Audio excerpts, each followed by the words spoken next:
matter. All right, we're recording, everyone. Welcome back. Kevin and I are going to do part 2, or the next part of our Road to Serfdom series here. Kevin, why don't you give people a brief recap on what we did last time? Yeah. So episode 1, we just covered the introductory material. Now that normally doesn't sound like a lot, but since this book has been released and re-released and covered by so many different people, there was like 10 introductions, 5 forewords, and 18 prefaces. So it's like so much different material there. Yeah, it's like a third of the book was literally just this material. So what we covered last time was just the introductions, forwards, prefaces for the 44, 56, 76, 94, and 2007 releases of the book. And some of these releases included the new American paperback edition of the book, which is important. I'll get to it in a little bit. But outside of Hayek and others introducing the material of the book, they also talked about how it was received in Europe compared to America. And this distinction is important because the Europeans already had the experience with socialism and collectivism that made the material in the original version fairly obvious and believable. Whereas in America, they lacked that experience with socialism and collectivism in practice, which made the book much more profound and even led to major pushback from almost exclusively academics who were in favor of those things. Progressive academics. Oh, for sure. But there is one other very important detail that we need to highlight from the outset, and I think we might need to highlight this basically at the beginning of every single episode, and that is the understanding of liberalism in the European sense compared to the sense in the United States, because they mean two completely different things, where liberalism in the original European sense is to live largely free of government coercion or control. I mean, that you want to live free of some third party trying to interfere in your life. But liberalism in America means almost the exact opposite of its original meaning, in that liberal has come to mean the advocacy of almost every kind of government control.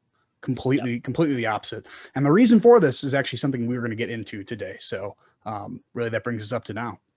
And if you haven't watched it, go watch it. It's a great introduction to this material, a little bit on Hayek's history as well.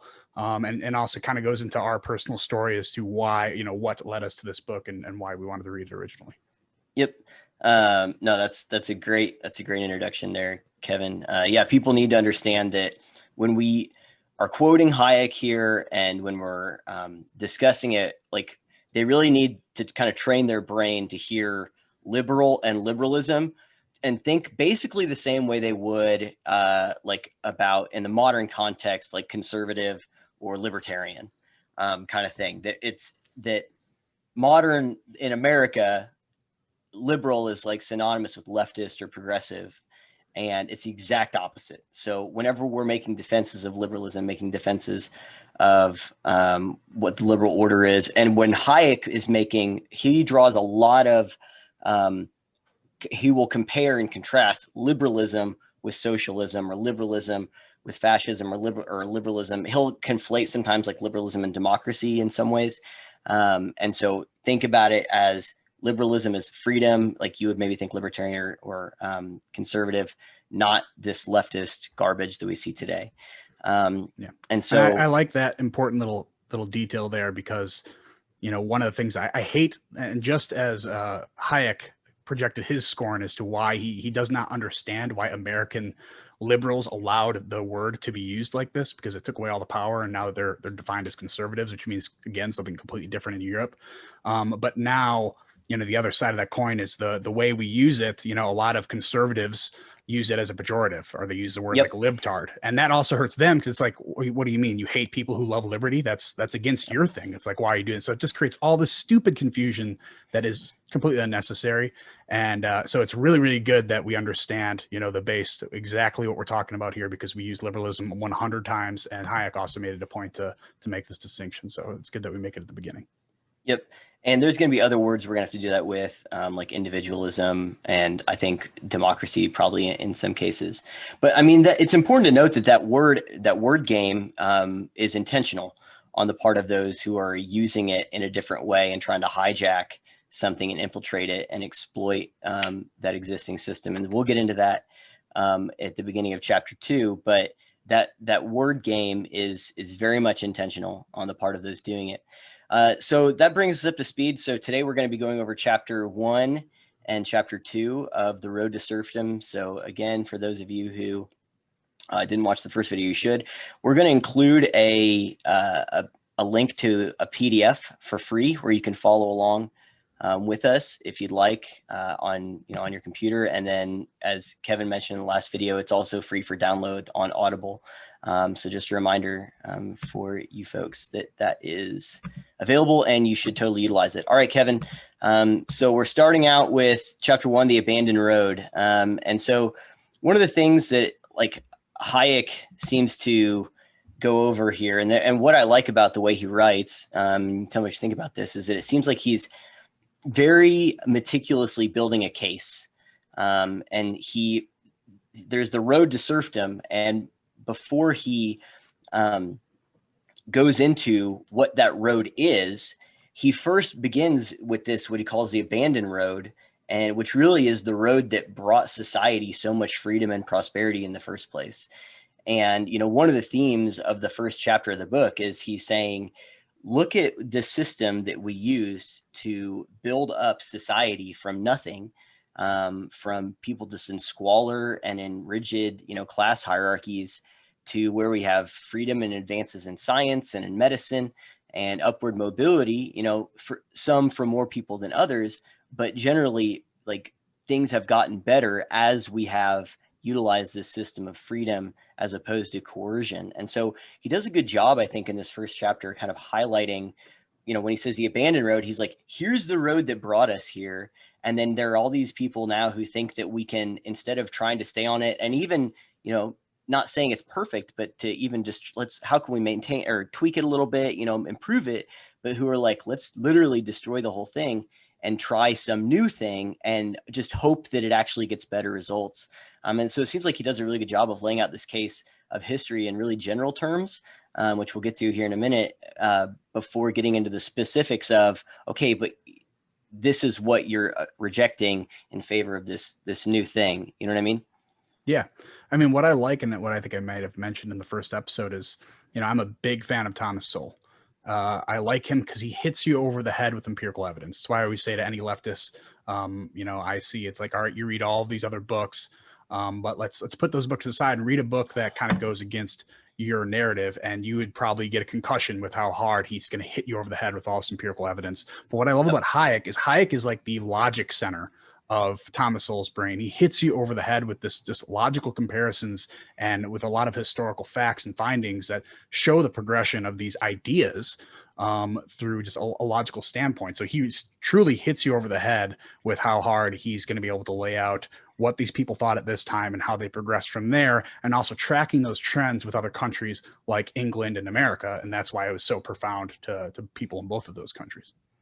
Yeah, and one of the ways that he does that, and I totally agree, and one of the ways he does that, like he incorporates logic, I think, with, maybe it's something with a European style or sensibility, but he does a good job of basically hitting you with brutal realities here and criticism without it necessarily coming across as you could miss it, I guess, is my point.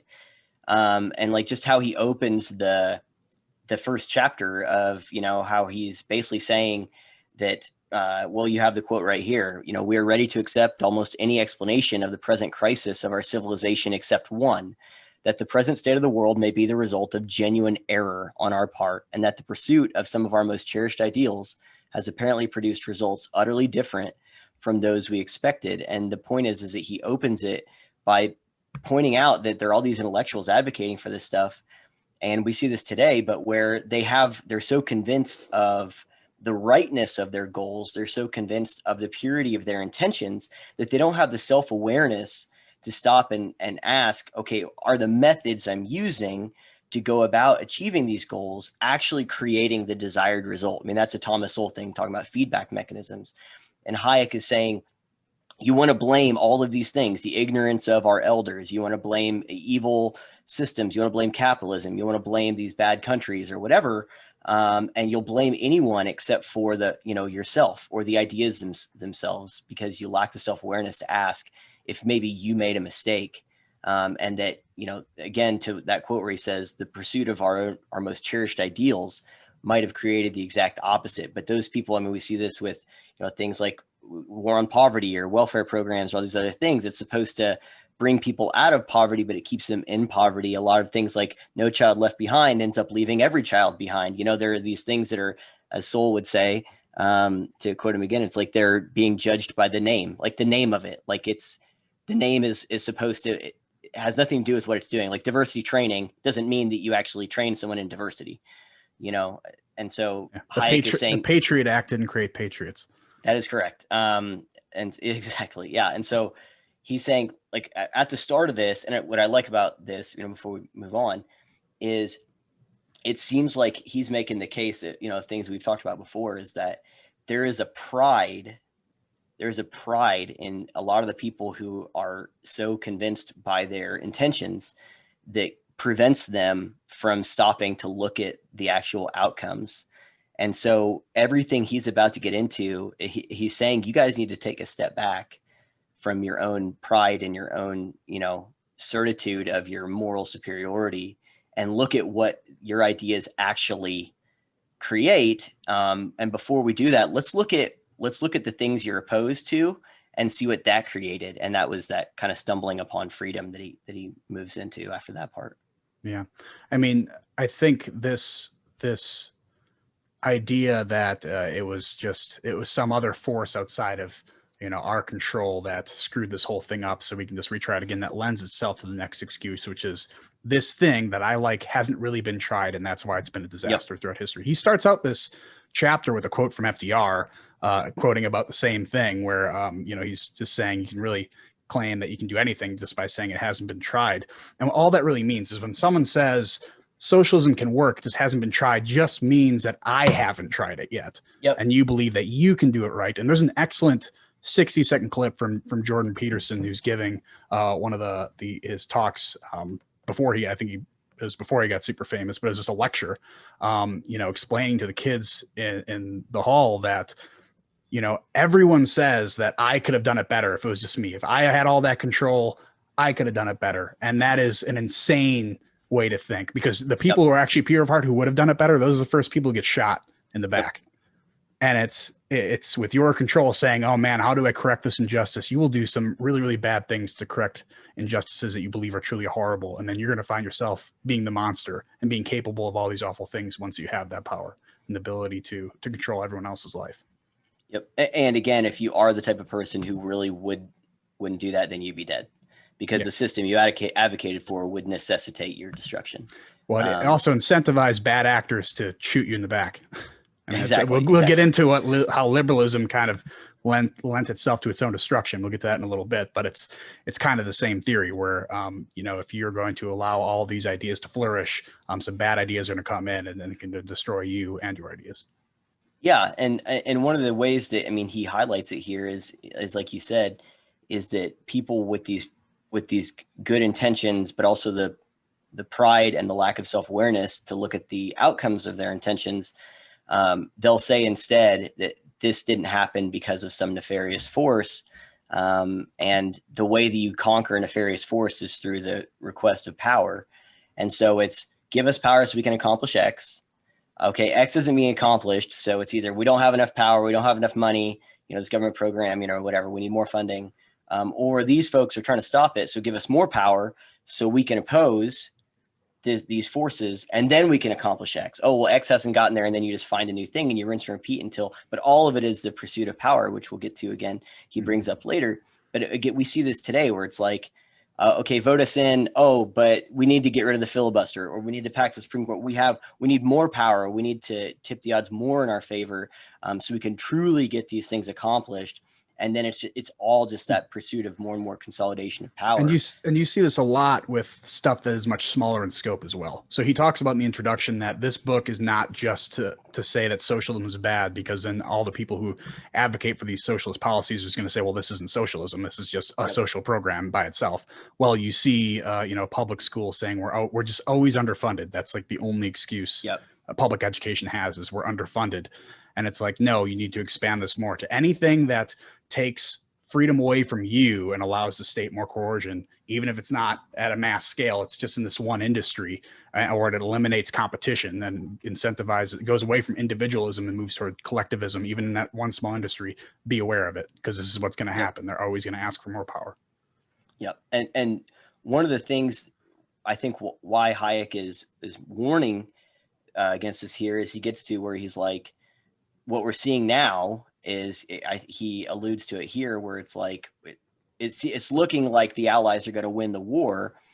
And he's saying that people advocating for this stuff now are making the mistake of thinking that these, like the ways in which this didn't work or it went wrong in these other countries like Italy, Germany, whatever. Well, that's a German thing, or that's an Italian thing. And Hayek is saying, no, this is just an idea thing. And so you can't make the mistake of thinking that this is like the ways in which these ideas go off the rails are confined to national borders. They're not. It's just, this is what happens when you implement these things, period. And so he was seeing a lot of people deflect to, that's just a Germany thing. And we see that today kind of in the opposite, where it's like, no, we don't mean communist socialism. We mean like Sweden, or something like that. We mean like a Nordic model of socialism. And it's like a deflection no, this is where it actually works or whatever. And it's not this. And it's like, no, this is what these ideas mean. And of course, in the places they point to, it's not actually socialism. And they will say as much, but anyway, but it's a similar kind of thing as today. So do you want to get into the part where he kind of talks, before we get into, well, there's this one part here, that I think is an important note and something we'll come back to, especially at the end, as we talk about criticisms, when he talks about just the how changes happen incrementally, and how his point there at the end is that this change, these gradual changes, moving away from individualism towards socialism and stuff, it's not just a change in policy, but how you. And again, this is where he starts to build the argument of the road that they abandoned. Before that, he says, look, whenever you change these policies, you change the culture of a society. Whenever you start to implement these changes and add more coercion, add more collectivist stuff, you start to change the culture of a society.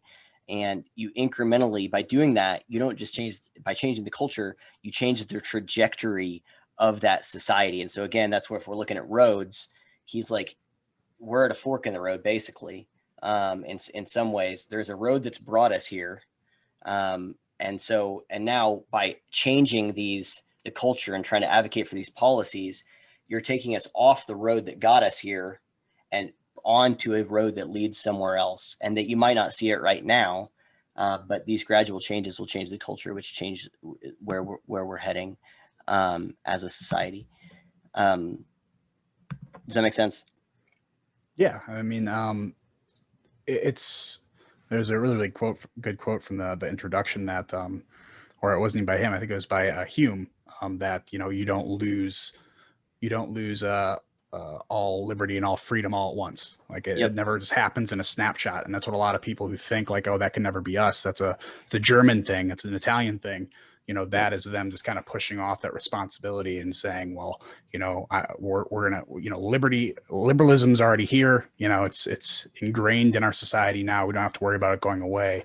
And you'll quickly see that, people are going to really reverse track and scrap everything because something is not moving fast enough. Normally is the excuse, right? So, I mean, it's a good point that this stuff happens a little bit at a time. And then once that dam breaks, then it goes to in a bad direction really fast, as you can see what happened in Europe. Do you want to get into the words part? Because there's that funny part. Again, as we mentioned earlier, guys, there's this word play, that we see where liberalism is hijacked by, well, we'll get into that later, but liberalism meant this one thing. Mm-hmm. And then Hayek has this quote about freedom and liberty, and he also includes the word tolerance in there. And it's pretty funny how even like if you were to if you were to read that today, you would go, oh yeah, here's one of the things that actually doesn't apply today. One of the thoughts.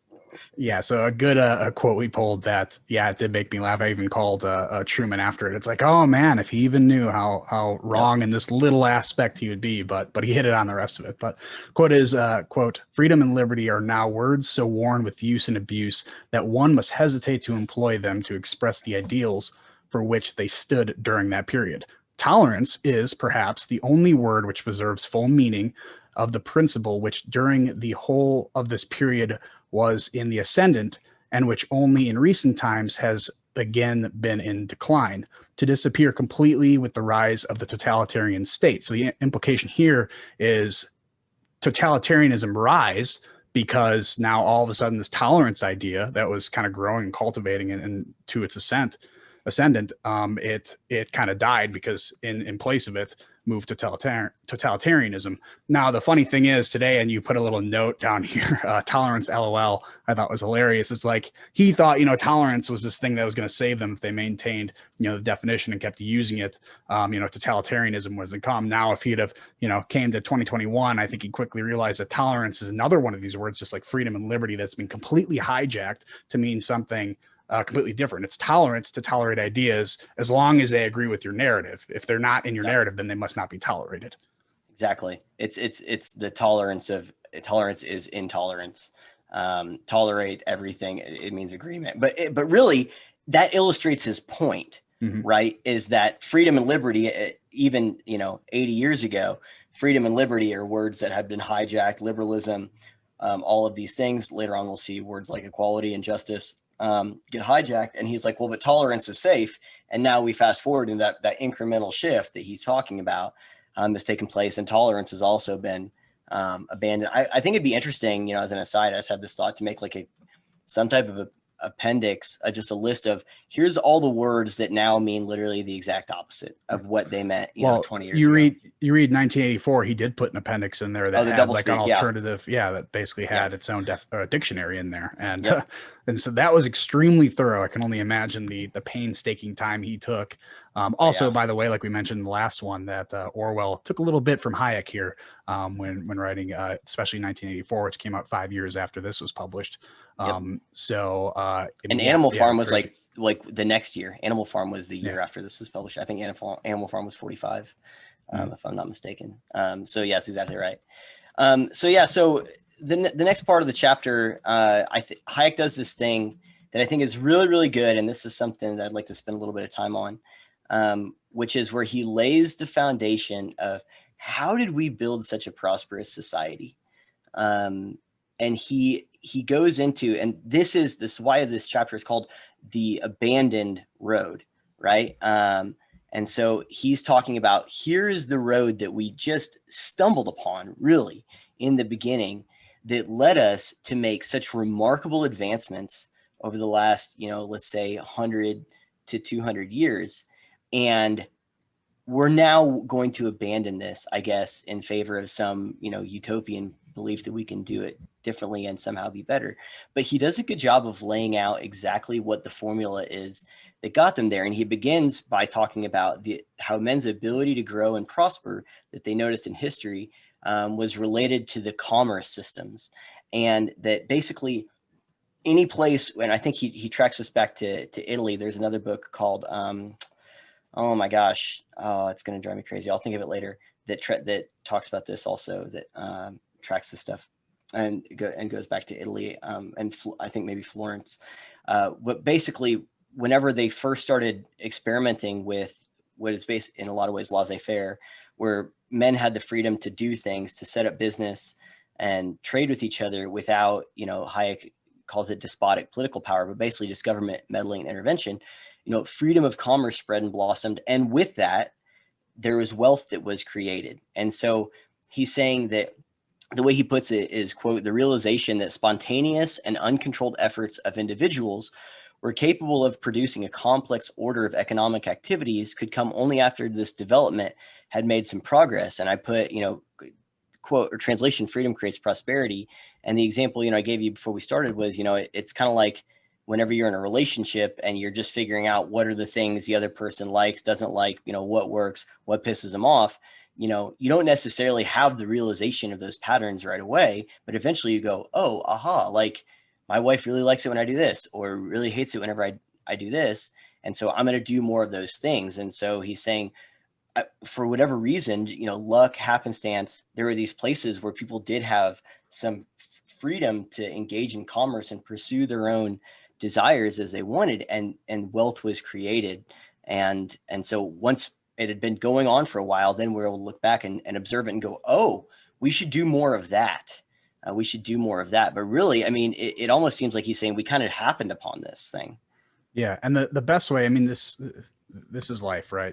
I always make the joke, or there was a stand-up comedian who made the really good joke. It's like, you're a little kid and you always look up to your parents and they always know what to do. Every adult knows what to do. And then you grow up and you realize no one knows what they're doing. This kind of guess and check game that you have to play. But the useful part of a guess and check game is when you take data and you analyze data and say, okay, we did this thing, we found ourselves to be more prosperous here. Or free trade was much more wide open. Now everyone's ship rose, right? Yep. And that's, I mean, Hayek is an economist. There's no, obviously he would think this way. And it's people ignoring those trends or saying those trends aren't fast enough, or we're going to compare those trends and the standards back, 100 years ago to our standards today, and how awful was it back then? So we got to scrap everything. We'll get to a quote about that later. But you have to analyze the data and understand what direction we're moving. And when you see yourself trending in the right direction, don't scrap everything, right? There are tweaks and changes you can make, but if you're heading down the right path, the right road, the worst thing you can do is completely abandon it, right?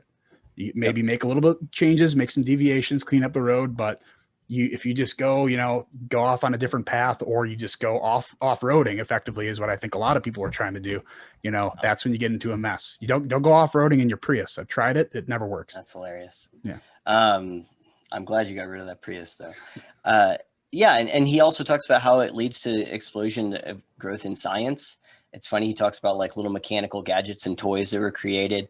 And one of the thoughts I had is like, just contrast these things, right? Think about like the Dark Ages, when freedom was stifled, like there wasn't any growth, and the Renaissance came after that, when growth was allowed, when there was more freedom.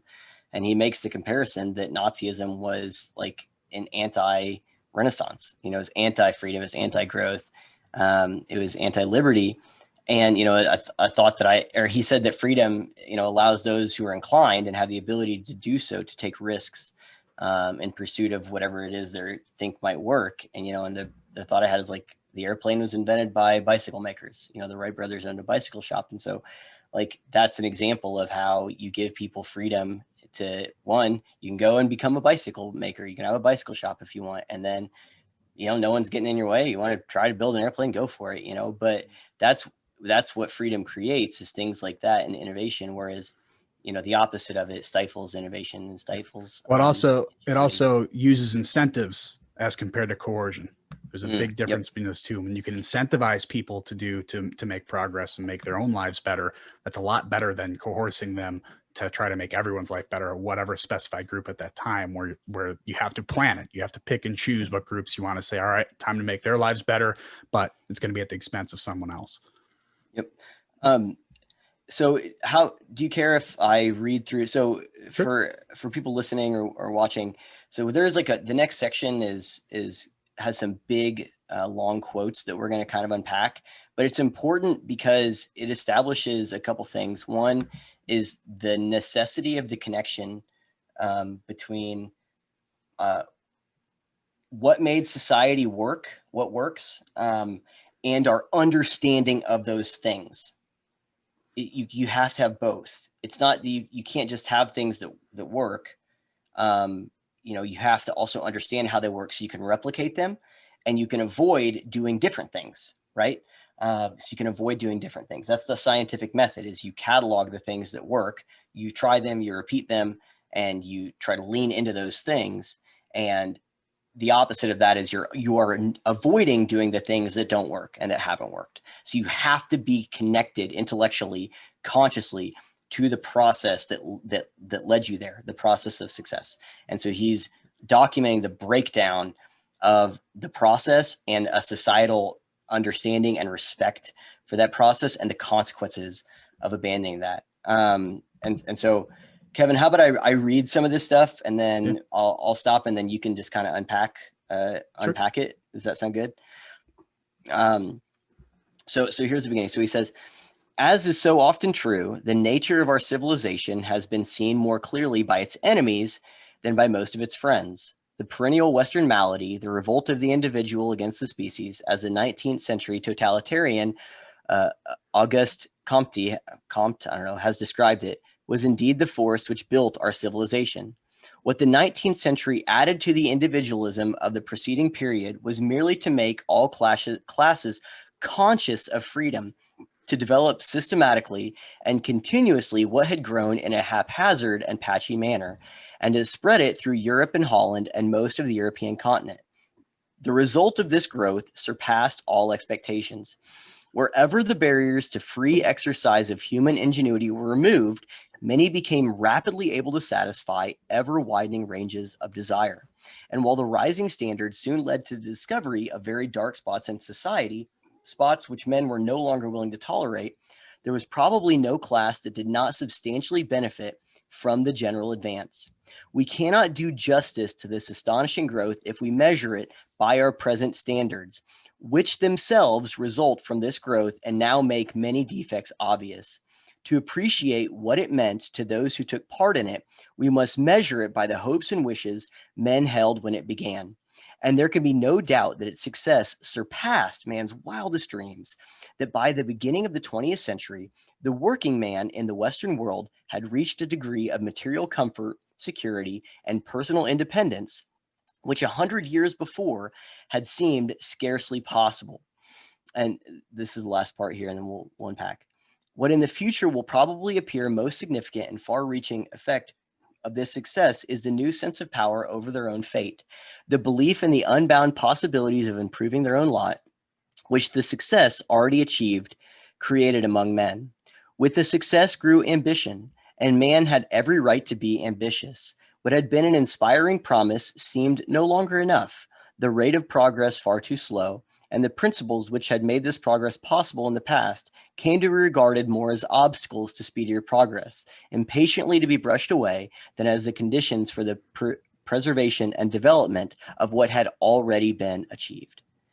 Yeah, so there's a whole bunch there, but I like in the first paragraph, something you talked about before, that you can't really, it's hard to assess the situation while being in it, but from the outside of it, you can see it a bit better. So I think you brought up a really good one before we started this recording, how China knows us, how China knows how to manipulate our markets because they're standing from the outside and they don't really engage in any sort of free markets, or they do, as one solid nation doing it. But they definitely don't play by the same rules we do. That way they can kind of see from the outside and see how we work inside of our markets, our incentives, and they're able to manipulate it there, and they're very effective in doing that. But I also think a good example of this, I've been reading Mere Christianity by C.S. Lewis, and he even talks about how truly bad people are bad because they don't understand what bad is. Good people understand that they're doing bad because they can recognize it and compare it to the good things they're doing, and they can say, oh, this is bad. I can tell that I did something here. So it's something that you can kind of see yourself when you're moving in that direction. And then the next paragraph, I really like this one because it's something I also had highlighted as well, is just comparing yourself with different standards, especially yourself compared to 100 years ago. So there's definitely two directions you can go. You can say, oh, my situation now is not great. I don't own my own property. I'm not doing very good in my career. But if you compare your status to where you are today to 100 years ago, and you put yourself back 100 years ago, and you look at yourself, it's like, man, you're living like a king. This is crazy how far we've progressed. It's amazing. But you also look in the other direction where we say, oh man, those people 100 years ago, they believed in some great things, but they held slaves, like awful people. So we project our standards onto them a long time ago. And we say, since they were awful people, we're going to scrap everything they believed in and everything they do. And what you're doing is you're knocking out the building blocks of liberalism. And you're saying, all right, out with those because bad people believed in those. And now you have nothing. Your principles don't stand on anything. And that's how they fall down so easily. So that's the reason I really enjoyed that quote. And then sorry, I'm trying to unpack these all at the same time. No, you're good. Go for it. So yeah, we see the progress of liberalism, the trend toward more freedom, more prosperity. But once we get all this prosperity and all this all these fun toys and everything and all these new freedoms. When we see people that don't have these freedoms, we get super disgusted. And we're like, what's happening right now is going way too slow. Yeah, maybe we're trending in the right direction, but since it's going too slow, maybe it's time to scrap this and doing something that can involve a more speedier process, like he quotes here. And that is when you get yourself into trouble. That is when you say, all right, trending, good, not trending fast enough, scrap that, give us more power so we can do this in a day, right?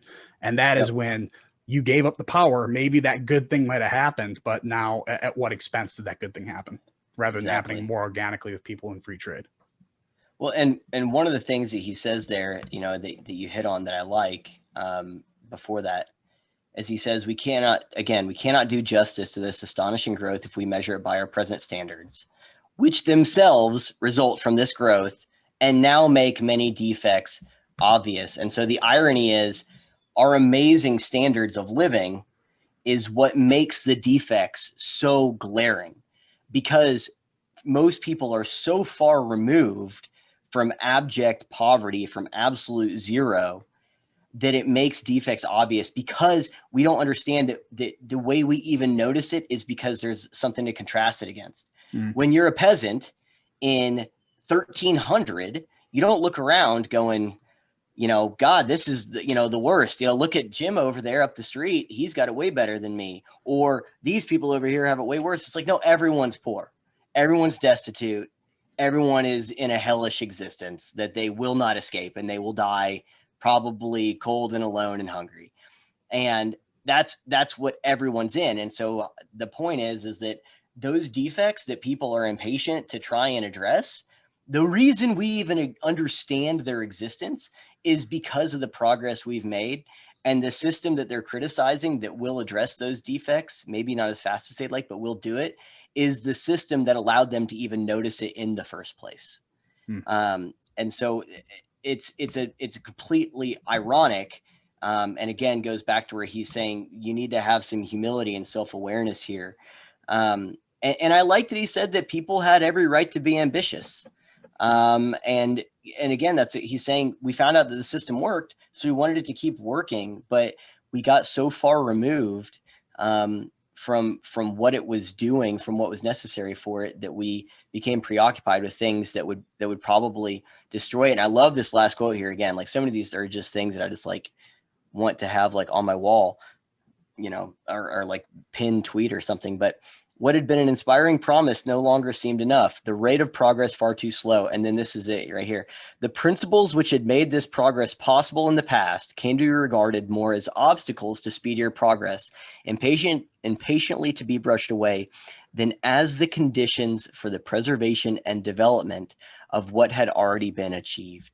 And we see that, everything about his making observations about the way this gradually erodes society, gradually changes culture, gradually gets people to give up their freedoms and liberty and move more from an individual to a collective thing. We're seeing that there are all these things that even in Hayek's day, people were saying that was fine then, we don't need that now. There's a Medium article that I still can't bring myself to close the tab because it reminds me of the what we're up against, and it's called "We Need to Abandon Our childish obsession with the Constitution." And it's like, we just need to literally get rid of the Constitution. And it's just this naive thing where it's like the principles that created, the most prosperous, freest society in the world, in the history of the world, well, those aren't necessary to maintain it. We don't need that to maintain the freedom we have, of I can turn the lights on, and I can open the faucet and clean water comes out. We don't need those things. And it's so naive. And then, so can we do the same thing? I'll read this next part where he talks about it being penetrated and just, So he talks about basically people start to criticize liberalism. Again, liberalism is like, it's freedom. Think liberty. Don't think like crazy, like AOC stuff. Liberalism was further weakened by the inevitably slow progress of a policy which aimed at gradual improvement of the institutional framework of a free society. This progress depended on the growth of our understanding of the social forces and conditions most favorable to their working in a desirable manner. Since the task was to assist, and where necessary to supplement their operation, the first requisite was to understand them. The attitude of the liberal towards society is that like a gardener who tends a plant, and in order to create the conditions most favorable for its growth, must know as much as possible about its structure and the way it functions.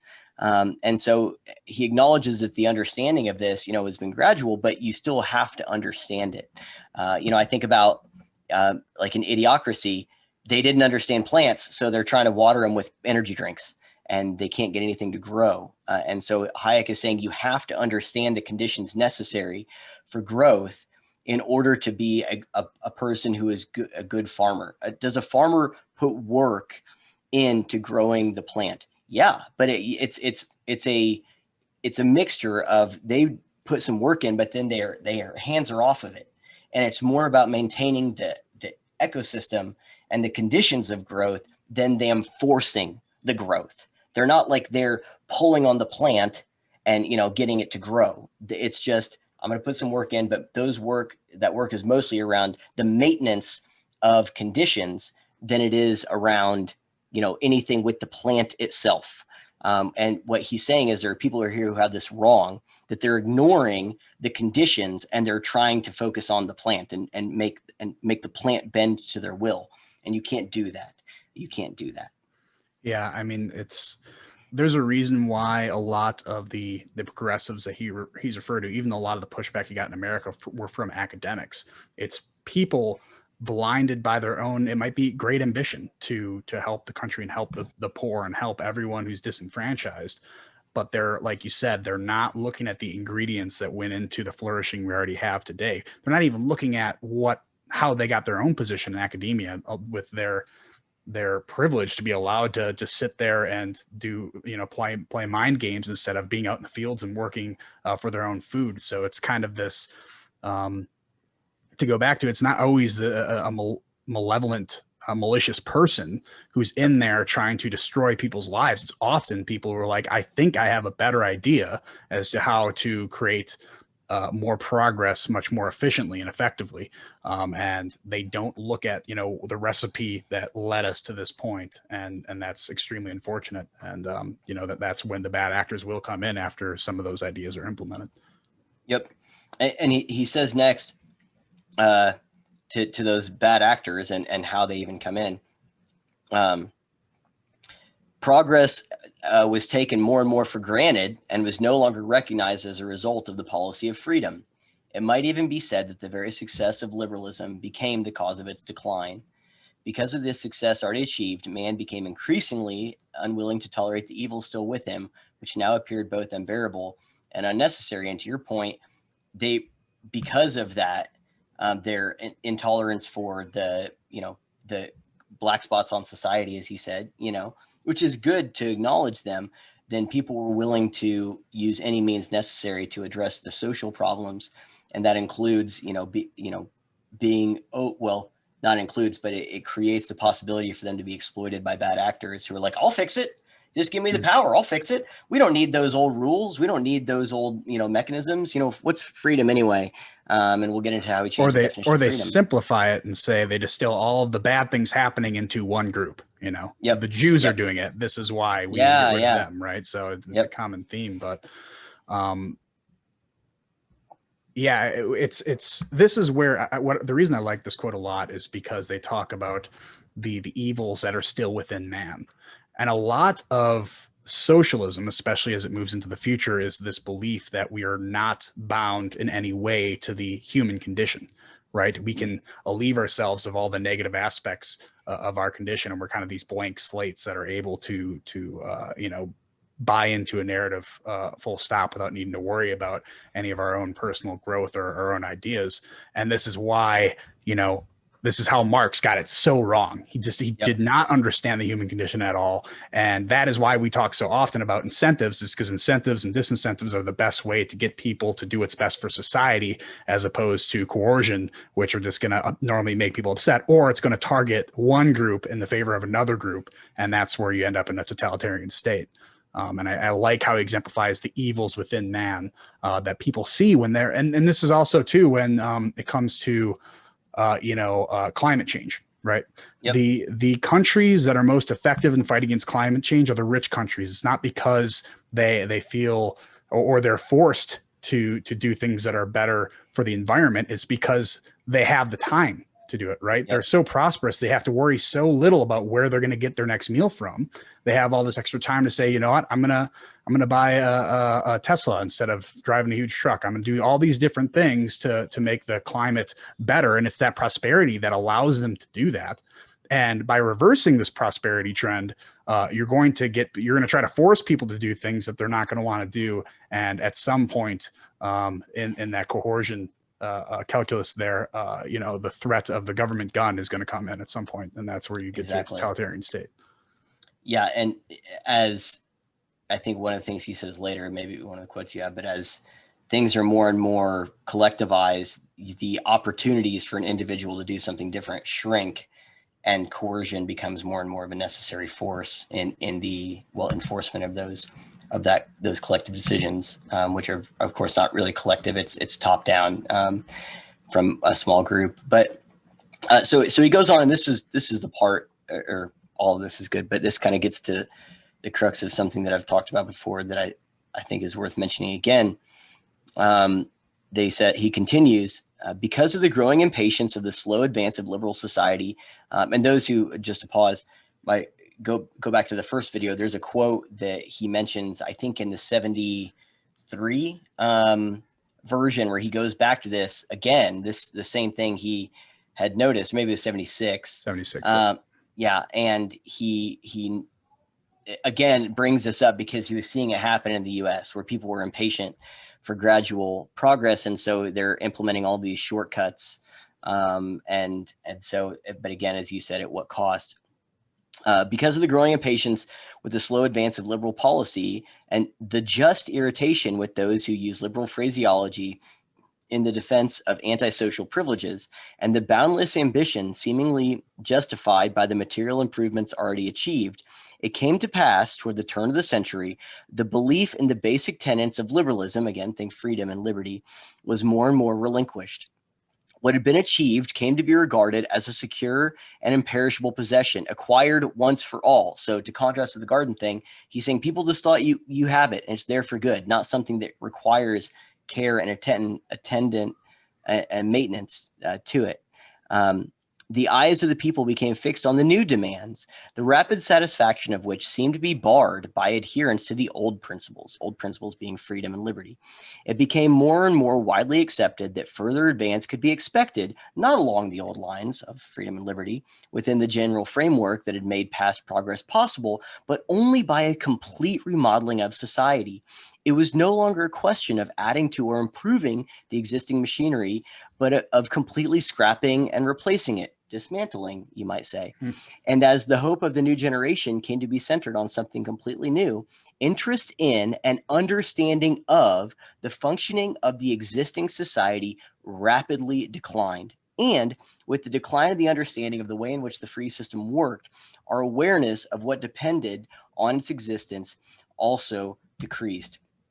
And real fast, people, and I mentioned this before we recorded, but people might be familiar with, I've talked about this before, but one of these like stream of consciousness things I had one time was I wrote all these Post-it notes out while my wife stood by the door patiently. And I came up with this thing I called the theory of expanding aesthetic. The next video, it's funny, before I had already decided this is going to be my next video, was talking about what's at stake here right now. And it's this right here. And the theory of expanding aesthetic is that from the first most granular person in society all the way up to an entire civilization, for everything, every single thing that we depend on, the first question we ask is, what does it need? And the second question is, what do I want it to look like? And that begins on practical terms. So a person, the first Native American forms a pot, and it's what does it need? It needs to hold water. It has to be it has to function. And then once it holds water, then I can ask, well, maybe I want to put some designs on the side. And same with your house. You have to know what it needs. So you don't start with wallpaper. You start with walls. You start with the roof. You start with a foundation. Like, it has to work. Then you can fiddle with the decorations, and you expand out from a house to a neighborhood, to a village, to a city, or to a country. And the point is, you always start with, what does it need to function? What does it need to work? And then once it has what it needs, you can make aesthetic changes to it. And those changes can go from physical to existential to philosophical to what I want society to look like in terms of equality of opportunity and those kinds of things. So, okay, Black people don't have the right to vote. They're slaves or whatever. That needs to change. So I want it to look differently. I want society to actually live up to the Constitution and treat all men as equals before God. And so that's the point. But today we see people who are so far removed of what does it need that they only engage with what I want it to look like, and they are fiddling with stuff without knowing that they're moving from the realm of aesthetic into the physical, into the needs of it.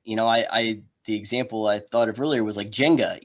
It's like, if you don't know anything about physics, it's like they're taking the blocks out of the bottom of the tower, thinking that those are pretty, I'll put those on top, and yeah, it's right, exactly. And they have no idea they're going to bring the whole thing tumbling down. Again, to use the house metaphor, they're not taking out the wallpaper, they're taking out load-bearing walls because they don't know they're load-bearing.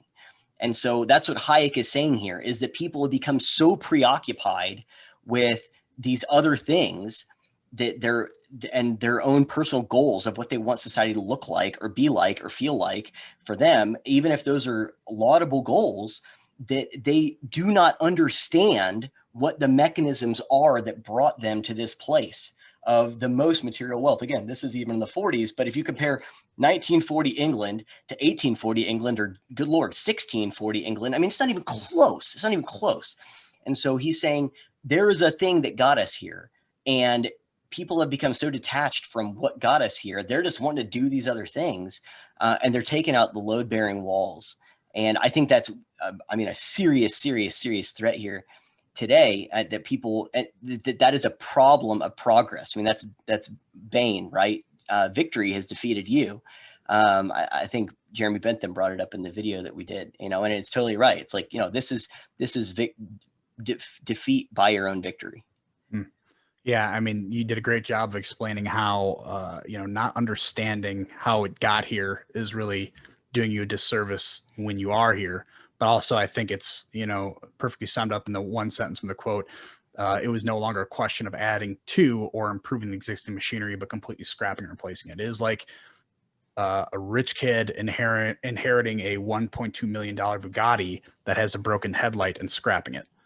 Yep. Like understand what it was to have a Model T and then go to a Bugatti and being like, well, it's got a defect, so I'm going to toss it. I can't drive it at night. There's all these things. Rather than trying to fix that one little thing, I'm going to scrap the whole system. I mean, it is truly, and try to build a better car from the parts. Yeah, for sure. Or or start from scrap and look at a bird and be like, I can model it after a bird, and let's scrap this, sports car, $1.2 million sports car, and say, I can start with better, rather than building on, it's okay to say like, all right, this is a really nice car, but I think I could even make it faster, and start making small tweaks to it as you go along, right? That's that ambition part. You should be ambitious to make the system better. You should be ambitious to really take out the ills of society. It's a great goal to do that, but when it means you got to take away liberty in order to do that, in order to coerce people to buy into your narrative, how your idea of how to make the system better, you are going off the road, quite literally, right? Because it was the absence of that, it was the absence of that coercion that led you here, right? So it's the idea that if one little thing goes wrong, it's time to scrap the whole system. And that is an awful idea. And that is how you get a lot of people hurt at best. And it's an idea born of ignorance, right? Because it doesn't have the awareness. And I think this is where we see the value of real education in this country, is that if you don't have an awareness of the past, if you don't have an awareness of, a true awareness of the past, not some 1619 awareness of the past, then it's going to be easy to just compare today to today, and not today to 30 years ago or 100 years ago or 150 years ago, or to other places at the same time. Let's compare the US in 1960 to the Soviet Union in 1960, or to Ukraine, dear God, and so, or to China in the 1960s and 70s. If you don't have that, then you're going to think that you can just fiddle with it. As I've heard Jordan Peterson say before, it's like the odds of you being able to completely restructure society and actually improve it are virtually zero. the odds of you making it worse, including like into a living hell, are almost a certainty. And I think it was maybe in a conversation he had with Sam Harris where they gave the example of, I want to say it was like a scaffolding versus a foundation. He's like, there's these people who think that these principles of society are like like when you're building a building, it's like the scaffolding around the outside of the building, that once the building is complete, you can just take it and it doesn't impact the building. In fact, it might make it better because now people can actually see it and those other things, where really these are not scaffolding type things. These are not, little minor details. This is the foundation of the building. And you can't do that. But if you don't have an awareness of what the process of building that was like, then you very well might mistake one for the other. And again, remove that block out of the bottom of the Jenga tower. And, in some, I would say, just incredibly prideful and naive, presumptive assumption that you're actually going to be able to improve it, which is, I just think, insane. It's so reckless. It's so reckless. So do you want to bring us to the end of chapter 1 here, to a close? You had some quotes here that you had talked about. Oh, here, really fast before that, I want to include one more quote. Mm-hmm. Sorry, I just saw it. He kind of closes that section that I just mentioned, where he talks about the kind of this intellectual snobbery towards the past. And he talks about how these intellectuals would discredit the results of the past study of society, which did not conform to their prejudices, and impose ideals of organization on a fear to which they are not appropriate. And so, we see this again today, where people are applying their standards to the past and to the people who built the society we're in, and saying, well, they don't conform to my personal prejudices. And so, to hell with all of them and to hell with all their ideas, I can do a better job. And we see that today. And again, to Hayek's point, it's like people will say, and we'll come back to this, that, well, the United States and England in 2021 is much more advanced and much more prosperous than it was in 1940 or 1930 or 1950 or whatever. And to Hayek's point, one, it's gradual, and two, there are ways in which we can markedly, and I know we'll get into this later, in videos, that the gradual process of moving from individualism to collectivism has advanced rapidly in that time. And so we are much closer to an authoritarian, totalitarian kind of state now in these places, despite all of our technological advancement, than we were, I think, in 1940 or 1950 or 1960. Anyway, but yeah, you want to close out the end of the chapter? There were some quotes there I know that you liked, that you put in there. Yeah, I know there's one just at the very end, that it probably is my favorite quote from this chapter. And this chapter was like packed, and even chapter 2 is pretty packed with some really profound ideas. So it was hard to pinpoint exactly where we wanted to go when summarizing it. But one of the things that I often say is America's number one export is culture. And that's super important because it's more valuable than any sort of actual tangible export. And once you lose that, I think that should ring some red flags and try to help you understand, like, okay, why are we losing this? Because if we're going to be importing stuff, what are we importing, right? So I think this quote kind of goes exactly what F.A. Hayek saw in England at the time is kind of what I think I'm seeing now in America. So quote, "It is significant that this change in the trend of ideas has coincided with the reversal of direction in which ideas have traveled in space. For over 200 years, English ideas had been spreading eastward. The rule of freedom, which had been achieved in England, seemed destined to spread throughout the world.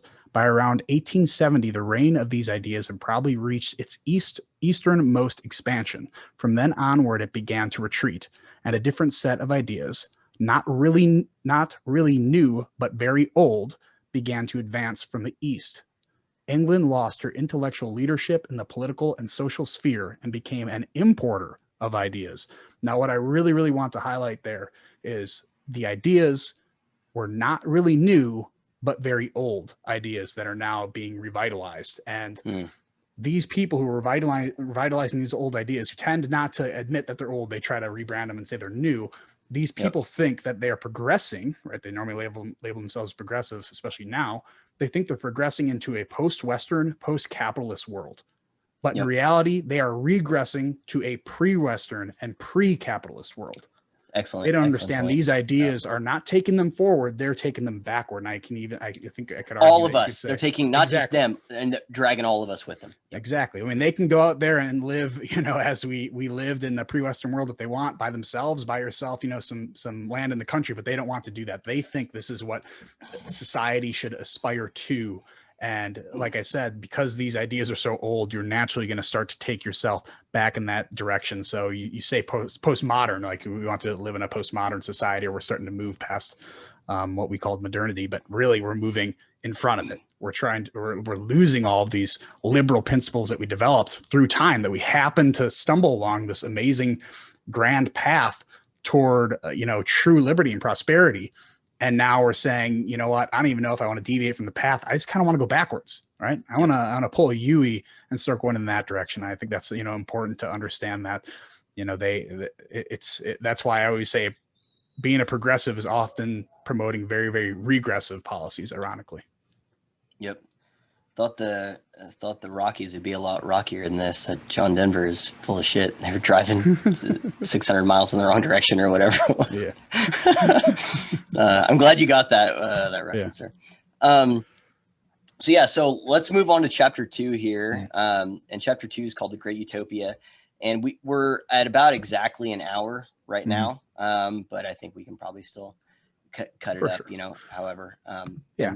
Chapter 2 won't be as long as and one was. A real quick point. I mean, I think something we probably brought up at the beginning, but I like the way he's labeled these chapters. The abandoned road tells the story of us getting to where we are using our liberal principles, and the trajectory that we're seeing now that we're abandoning them. I mean, this was 1944. Yep. They said they were abandoning them. Imagine him, being in 2021 and seeing what we're doing now. But now the second chapter is the Great Utopia. So it goes from abandoning liberalism to adopting socialism and collectivism. And that's why I love the way he labeled these chapters. Yep. That's an excellent point, Kevin. Yeah, that he's saying at the beginning, it's a lot more of, again, he's laying that foundation of here's what got us here. And then now you're trying to do some new thing. You want to dismantle this stuff. Okay, now let's put some names to this. What are you actually trying to do here? You're trying to, whitewash socialism as something that's going to save us. When really it's a utopian thing that will lead us to servitude, and socialism leads to slavery, I believe is what he says at the very beginning. Okay, so you had this quote here at the very beginning that I like of chapter 2, where he says, quote, that socialism has displaced liberalism as a doctrine held by the great majority of progressives does not simply mean that people had forgotten the warning of the great liberal thinkers of the past about the consequences of collectivism. It has happened because they were persuaded of the very opposite of what these men had predicted. I would argue today people are persuaded of the opposite of what people like Hayek had predicted. The extraordinary thing is that the same socialism was not only early recognized as the gravest threat to freedom, but quite openly began as a reaction against the liberalism of the French Revolution, gained general acceptance under the flag of liberty. It is rarely remembered now that socialism in its beginnings was frankly authoritarian. The French writers who laid the foundations of modern socialism had no doubt that their ideas could be put into practice only by a strong dictatorial government. To them, socialism meant an attempt to terminate the revolution by a deliberate reorganization of society on hierarchical lines and by the imposition of a coercive spiritual power. Where freedom was concerned, the founders of socialism made no bones about their intentions. Freedom of thought they regarded as the root evil of 19th century society. I'm going to say that again. Freedom of thought, they being those who founded socialism, regarded as the root evil of the 19th century. And the first of modern planners, Saint-Simon, even predicted that those who did not obey his proposed planning boards would be treated as cattle. And I love that. And what's funny is that what I was thinking about even just as I was reading that, is that we see this again. I saw someone, I forgot who I was, I think it was Joy Reid, she's insane, but tweeted something out the other day about how the GOP, wants to keep CRT out of education because there's already CRT there, conservative or Confederate race theory, and that kids are taught that slavery wasn't that bad and all this other stuff. And it's like, What are you talking about? I think I responded like, remind me again, which was the party that was literally founded to end slavery, and which was the party that literally created the Jim Crow South. And it's just insane to me. You know, he's talking about socialism was founded by authoritarians who hated freedom of thought, and now we get to, it's just shoved out. Over 50% of kids and Gen Z and millennials think that it's a good thing, and they get to whitewash it. And it's the same way with the Democratic Party. You know, I'm just increasingly, it's like, no, you're liars, like absolute liars. Like there is something to whenever they say that these people get to rewrite the history books have been rewritten in a lot of ways. They have, because no one talks about how the Democratic Party was the one who that was the Confederates, that was the Jim Crow South, that was the KKK, that was the like anti-abolitionist movement. They were the ones who voted against the Civil Rights Act, like, you know, and all these things. It's really astounding, man. Yeah. Yeah. You'd think, you know, what they always say, whatever you write in the internet stays there forever. But at least these people were pre-internet, so they can kind of whitewash what they said. I mean, these people wrote this stuff in their books. Like you said, they made no bones about their intentions. They were very obvious about this stuff. And I mean, it's still written work you can find, but it is, you know, just ignored or said, well, that, you know, this was the primitive version of what we want now. And there's actually quotes that will go on to say, you know, democratic socialism is an evolution of this that moved away from these original bad ideas. But in reality, what happened is modern socialism, modern collectivism figured out how to play the word game. That's what happened. Hijacked language. Yeah. Yep. So they believe in the exact same anti-fascism things. Yeah. And it's this unapologetic, like, who cares? I don't care if that guy said that. Like, I don't care if Stalinism was really, really bad or gulags are really, really bad. You know, it's, you know, it's something we might have to implement in the future. I mean, they're very open about this now, and this culture where it's a color culture, but you can tell the people who don't apologize, like normally, like, you know, there's been a spate of really, really bad professors and speakers at all these college campuses talking about really, really horrible race theory that get called out for it. And there's like, I'm not going to apologize. There's no one in power to damage my reputation at this point. Hold me accountable. And the information stream is controlled by the people who will protect me. That's what blows my mind. Is I think that, as an aside here, you know, a small tangent, is that I think that, you know, I've been thinking a lot about the civil rights movement lately and the success of it, because I think that we have to find a way to map what their success onto what we're trying to do now in a lot of ways, in terms of just the information. I'm not talking about like we're fighting for the same thing as blacks are in civil rights movement, obviously, but the civil rights movement was entirely dependent on the television camera and the printing press, entirely. The pictures and the videos that came from what was going on in the South shined a light on the evils of what was taking place and made it where regular Americans couldn't ignore it. That's how a minority was able to conquer a majority that had total institutional control, except for one, the national press. They did not control the national press. Those in favor of Jim Crow did not control the national press. And so that's how they were able to get a spotlight on that stuff. And I think that there is something to be said about the fact that these people have, like you were saying, they can just say it. They won't apologize for it. They can say horrible things, crazy things, evil things. And because they do now control the national press. They don't control it. Like like someone like Tariq Nasheed or Joy Reid. Well, I mean, I guess Joy Reid's part of it, but like they don't control it necessarily, but they know that the people in that, like, they all have an agreement. Like, we're all on the side with the D in front of the name. And so, and these are the accepted things. And so we can say whatever we want. And the people in the background can say what they want. And they know that they won't be held accountable because there is now that institutional control. And I think they learned from the civil rights movement, you know, that they succeeded because the press was willing to shine a spotlight there. The opposite of that is people won't succeed if the press isn't willing to shine a spotlight on the things that matter and expose this stuff. And they know that the press is in the game of propaganda and misinformation, and manufacturing consent, to quote Noam Chomsky, more than actual dissemination of information. And so that's a thing that's different today than it was in Hayek's day. But the principle remains the same, I guess. Sorry, that was a a little minor tangent, but maybe no, it's good. I mean, the whole point of doing this isn't just to do a read along of what Hayek thought in 1944. It's how this book is like super, for being this old, like super relevant to today. So I think any tangent we take that illuminates what's happening today and how it really is very similar to what happened back then is worth going on a tangent for. But there's another quote here that kind of expands on the idea of idea we hear of all the time now, which is democratic socialism, right? You know, it's a big acceptable. It's the acceptable version of socialism, and he talks about a couple different revolutions of socialism that they try to make it more palatable. I mean, it's really just an advertisement game. They're trying to say, all right, what way can we package this word that has been so demonized? And he even talked about in the introduction at some point, it's like socialism is a dirty word. Like it's always means bad, but like in 1944, he's like, they will repackage it and rebrand it. They will try to do this in the future, and they've done it many times. Social justice. Exactly. Yeah. You go back. I mean, you talk about how things change. Go back 15 years ago. You really think we would, you know, as Americans, think that there would be open socialists in the government right now? I mean, 15 years ago, I think 15 years ago, maybe. I don't know. Yeah.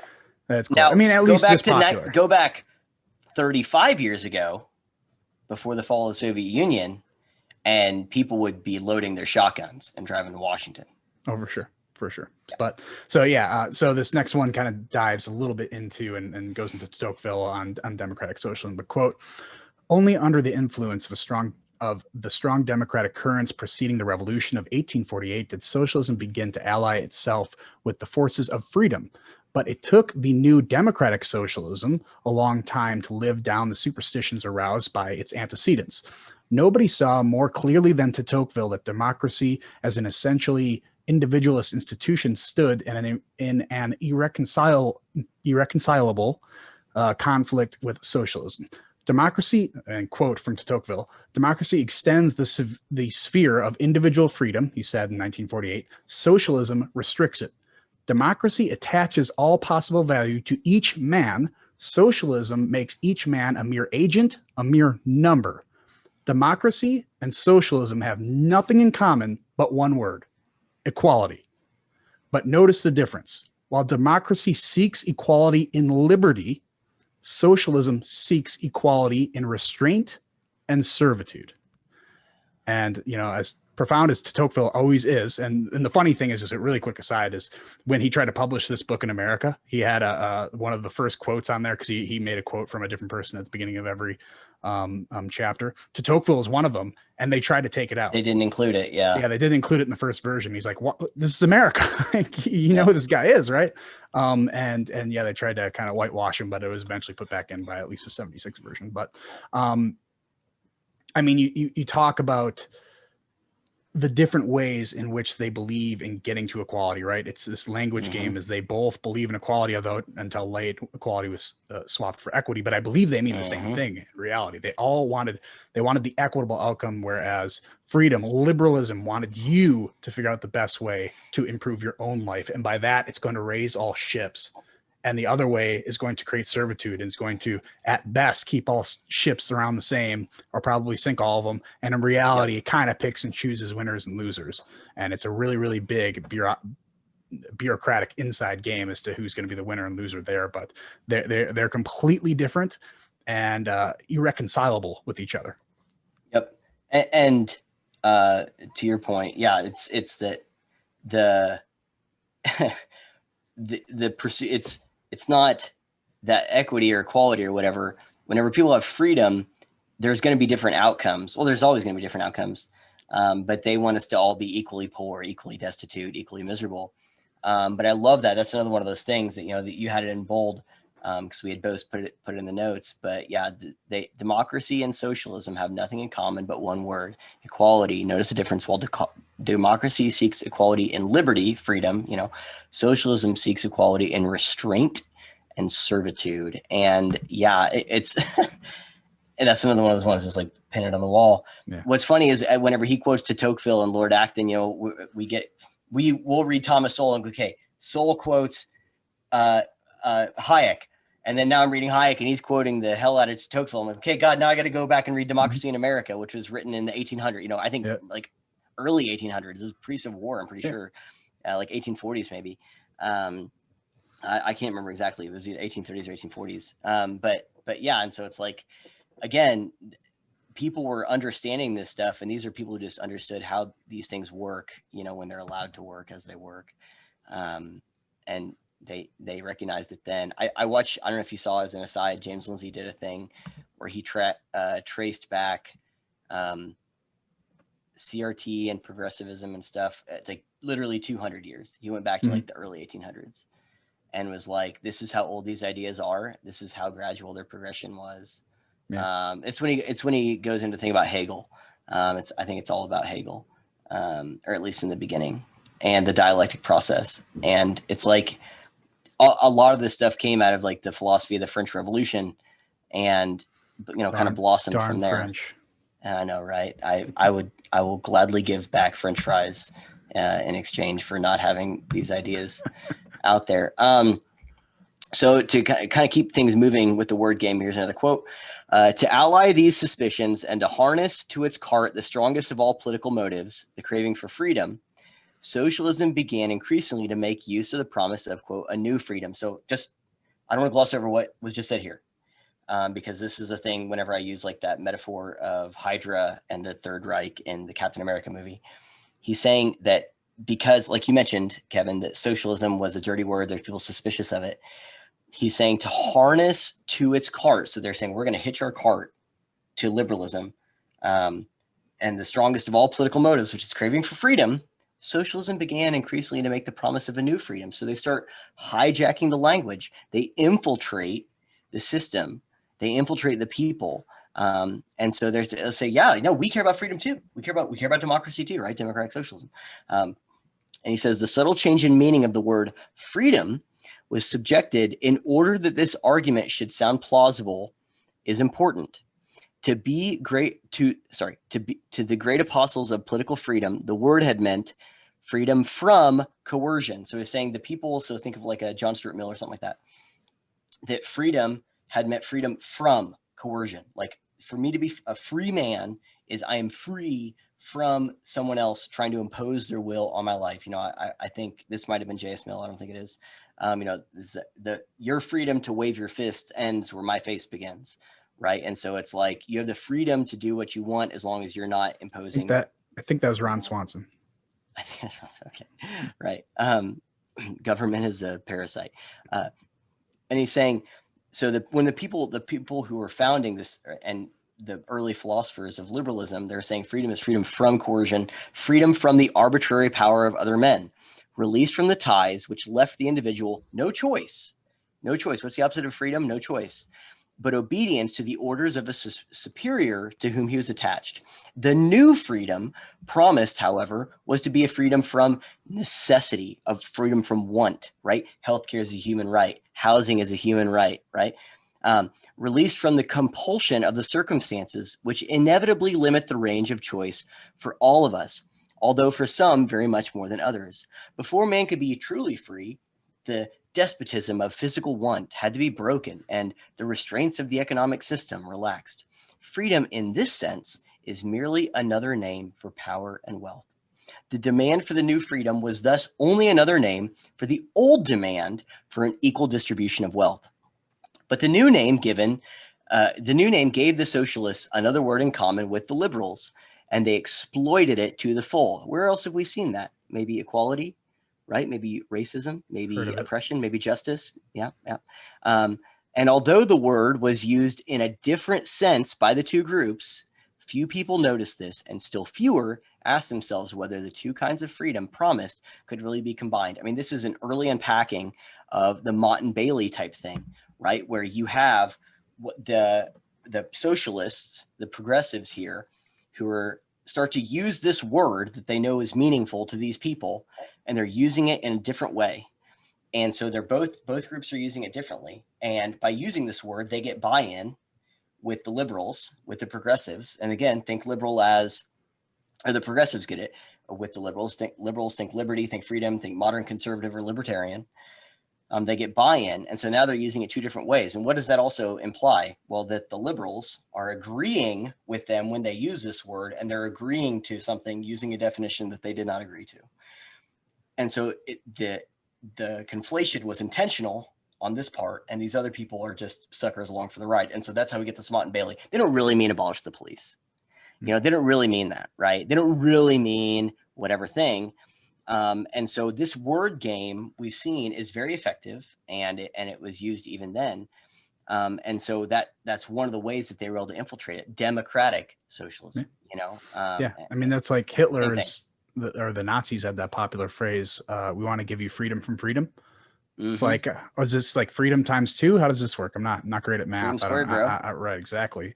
But it's that subtle language game, and they use new freedom here, right? But they don't use the words new freedom anymore. It's just freedom now, right? Yep. So we've almost made a double speak term out of this word that can mean a different thing depending on how you want it used in that context, but still related to its original meaning, like you said, with liberal. Like if you get the go ahead and the say liberals like me, right? So it's easier to package your narrative to liberals, although real liberals are like, no, I don't want anything you want. That's crazy, right? Yeah. Exactly. That bait and switch used there is extremely important, especially for, like you say, the outward advertising of this type of information and being allowed to give them buy-in and stuff like that. So yeah, I love the really, I mean, I wanted to shorten this quote to not cover like 2 whole paragraphs, but you can't. There's so many good ones, especially in the second chapter, that is just it's full of. And what I do love too is his use of people like de Tocqueville. There's another one coming up from another guy, but using those external resources and really pulling him in to make sense of what he's trying to say there. And he just does it in such a great, concise way. Yep. And real fast before we move on to the next one, I think it's also important to note the change. So let's actually spend a second on this as I'm thinking about it. Sorry. Is actually substantive, because once you get people, have you seen, oh my God, I don't know. This is how my brain works, man. I always think about movies. Have you seen Saving Silverman? Yeah. Like the 90s movie. Yes. I think it's early 2000s. Early 2000s. Okay. Yeah. Steve Zahn, Jack Black, hilarious movie. Good Amanda movie. P, Jason, I forgot his name. It's the guy in American Pie. Anyway, so they're in this van, and it's like, we're not going to take this anymore. Yeah. And we got to do something about this. Yeah. We're going to kidnap Darren and set him up with Sandy. Yeah. What? And so like the point is that they're like getting these people to agree to this stuff. And by changing the definition of freedom, this is what I mean, is by changing the definition of freedom, whenever you say that freedom is not about freedom from coercion, but freedom from necessity, you are, by implication, you're not agreeing to a definition. You're agreeing to a process. You're agreeing to a process. Freedom from necessity means, well, yeah, we're going to kidnap Darren and set him up with Sandy. Yeah, wait, what? Are we? We're going to do a thing. It's not, you're not agreeing to freedom from coercion, which is you not doing something. By agreeing to freedom from necessity, you're agreeing that we have to do something. You're agreeing that we have to act. Oh, okay. So yeah, then housing is a human right. Someone tweeted out yesterday that California wants to pay for like half your house or something like that if you're going to buy a house. I think James Lindsay retweeted, said this is a trap. And it's like, yeah, it is. So we have to fund the government to do all these things. We have to give them more power and more of our money so they can get involved. Oh, education for your give student loans. So that part is so important. I don't want to gloss over that. Whenever you change the definition, you change the implications of the statement. And so they got these good liberals in that classical sense by doing this and agreeing with their definition, maybe unwittingly at first, to also agree to the processes prescribed to bring about that freedom. When you change it from freedom from coercion to freedom from necessity, you agree to a fundamental change in processes, which, as we talked about earlier, leads to a change in the policy, which leads to a change in the culture and a change in the people and the trajectory of that country. Does that make sense? Like, I don't think that we should gloss over that fact. Oh, that has real world implications. Absolutely. Yeah. I mean, even talking about, collectivism versus individualism, a moral individual believes in something like charity, right? Where the collective is like, we believe in government charity. It's like, all right, well, unpack that phrase, right? What does that mean, right? I saw a headline the other day of President Biden donating vaccines to other countries, which is an admirable goal. I'm not saying we ought not to do Almost that, but like the we have language more than we used. need. The real part here is the language used there was to say that President Biden, old Joe, good old Joe, is donating stuff out of his own pocket. And it's like, whoa, wait, he's using my money to donate to other people, right? That is government charity for you. And again, admirable cause. I don't necessarily disagree with it, but like, call it what it is. Don't try to pretend and package this in a different way that's going to be like, this is freedom, or I'm going to give you more freedom by controlling your healthcare, right? That's not freedom. That's the opposite of freedom. But I'm okay with there being less of those in within our borders, to be honest. I'm okay saying that. But so there's another quote going on here, and I think this is really good to put you in the mindset of someone living in this time. It's like you said, toward the end of World War II. There are competing ideologies here, but you might think it's competing Nazism with the West. Well, you got to remember too, the West was allied with Russia at the time. Russia also had a competing ideology, which is communism. And people were starting to see, these are two, fascism and communism are against each other. But people at the time are starting to see, are they really against each other? Or are they really even different? So I really like this quote because he kind of, characterizes what people were thinking at the time. So, quote, observer after observer, in spite of the contrary expectation with which he approached his subject, has been impressed with the extraordinary similarity in many respects of the conditions under fascism and communism. While progressives in England and elsewhere were still deluding themselves that communism and fascism represented opposite poles, more and more people began to ask themselves whether these tyrannies were not the outcome of the same tendencies. They started to see it already. They started like these two. I mean, it happens a lot in history where the Civil War is always against these like-minded, that it's like this one little belief, one prophecy that makes the whole difference between the two. Other than that, they're the exact same. We'll get to a quote later that they like the fascist hates the communist hates the fascist, but what they both hate more than anything else is the liberal, right? So there's a quote we'll get on to later, but I just love the way he kind of characterizes the people's thought at the moment, and they're already starting to open their eyes to this. In Europe, in America, it's a little bit different story because they don't have the practical experience yet. But I do like how he shows that people are already starting to see this for what it is. Yep. And to kind of map that onto a different situation or metaphor, I have a much harder time and I would say, let's just say stronger feelings of contention with someone who would, let's say, is like a Mormon or like Westboro Baptist or something like that, than an atheist.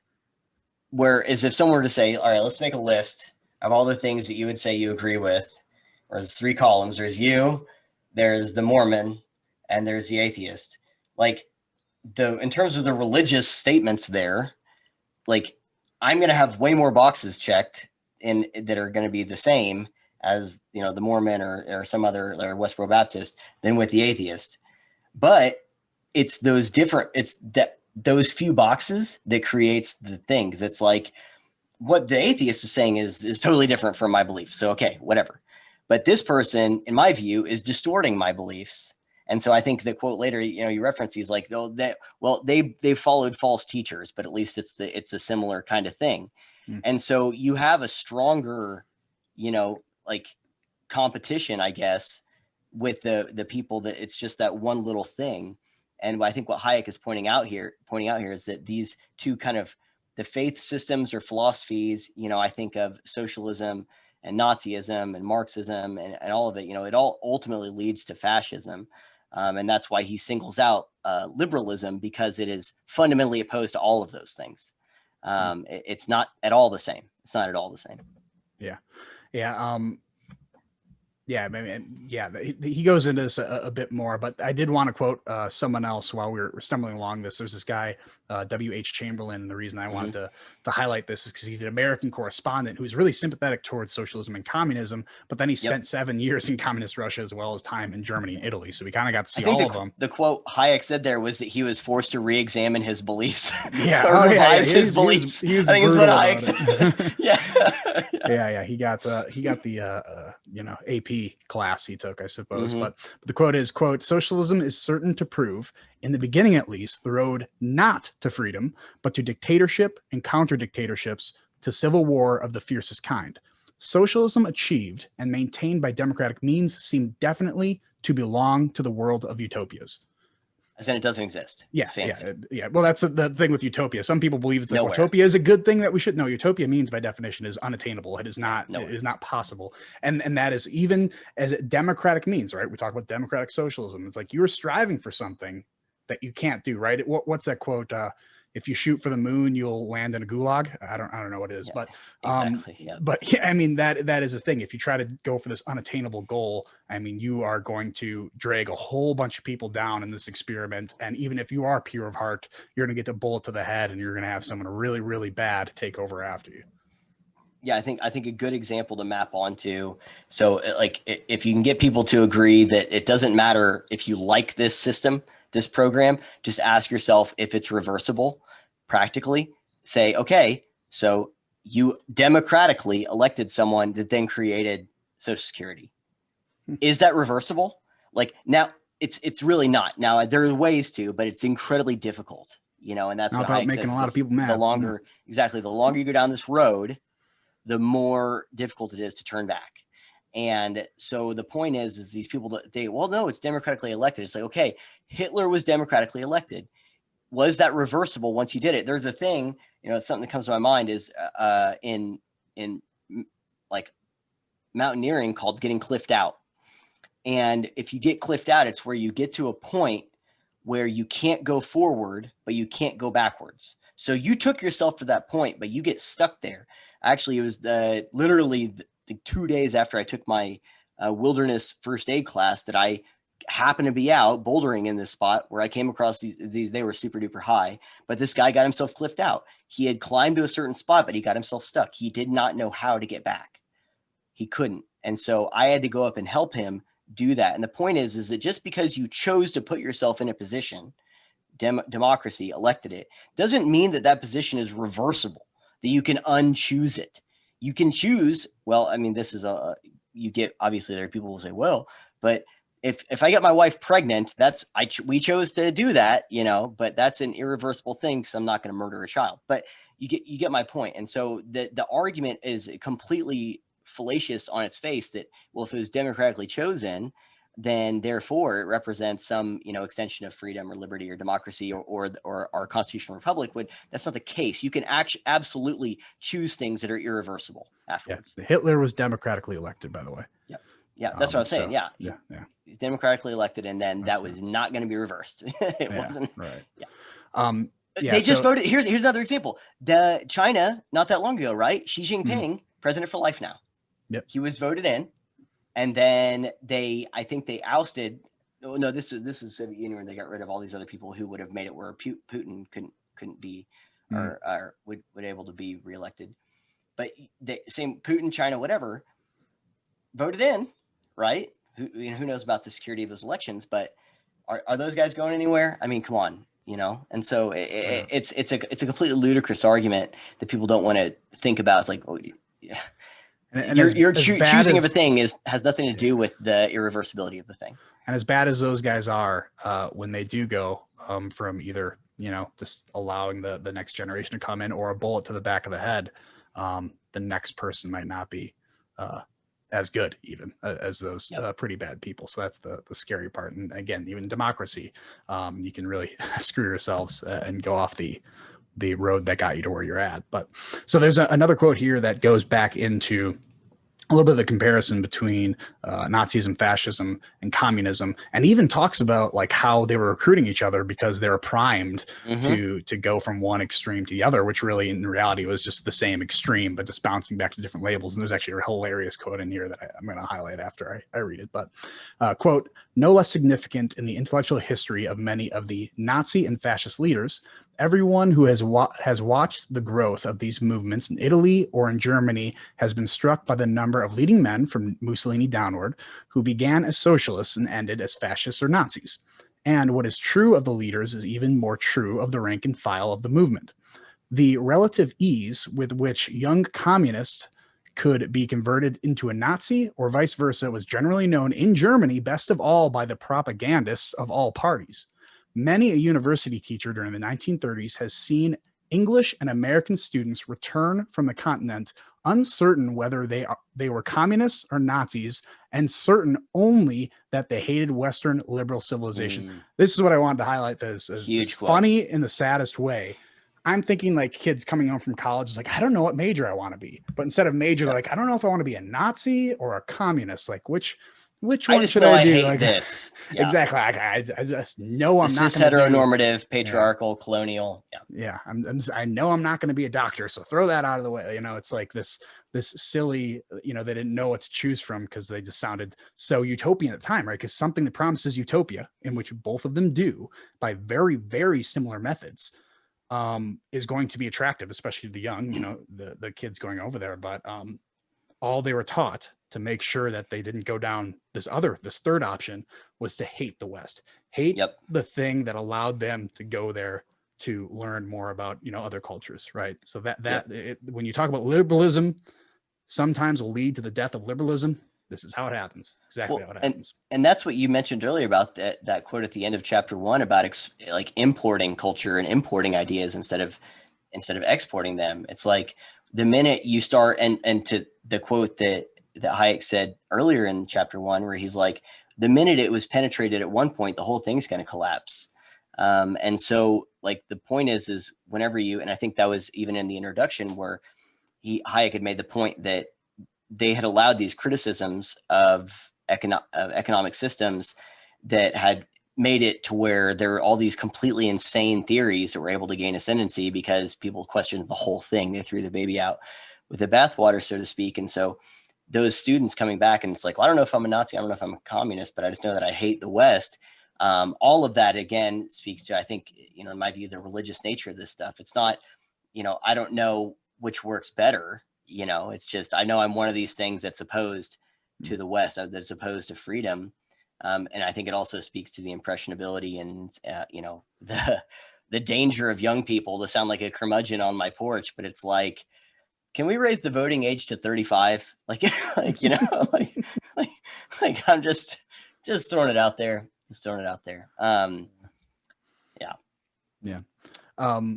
Yeah, but to just continue, and this is actually something we just talked about before, but in the rest of this quote, while to the Nazi the communist, and to the communist the Nazi, and to both the socialists are potential recruits who are both made of the right timber, although they have listened to false prophets, like we talked about before. It's just the same ideology, but you have a false prophet, but it's really close, but I still hate you for one little thing. Exactly.